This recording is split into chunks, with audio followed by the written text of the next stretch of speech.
ભાવનગર શહેરમાં મહાનગરપાલિકાની દબાણ હટાવો ટીમ એક્શનમાં આવી છે. ગંગાજળિયા તળાવ વિસ્તારમાં નડતર રૂપ દબાણો દૂર કરવાની કાર્યવાહી હાથ ધરવામાં આવી છે. સાથે જ આડેધડ પાર્ક કરેલી રિક્ષાઓ સામે પણ કડક પગલાં લેવાયા છે. ભાવનગરના ગંગાજળિયા તળાવ વિસ્તારમાં આજે મહાનગરપાલિકાની દબાણ હટાવો ટીમ દ્વારા વિશેષ ડ્રાઇવ હાથ ધરવામાં આવી હતી. અગાઉ મૌખિક નોટિસ આપવામાં આવી હોવા છતાં કેટલાક દબાણકારોએ દબાણ દૂર ન કરતા ટીમે સ્થળ પર પહોંચી દબાણો દૂર કર્યા હતા. કાર્યવાહી દરમિયાન નડતર રૂપ લારીઓ, છાબડીઓ તેમજ અન્ય સામાન જપ્ત કરવામાં આવ્યો હતો.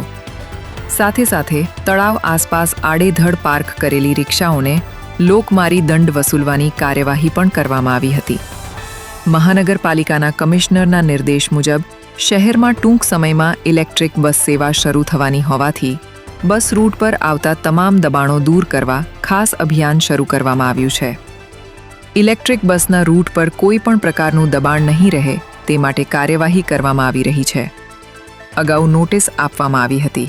હવે જ્યાં દબાણ જોવા મળશે ત્યાં કડક પગલાં લેવામાં આવશે.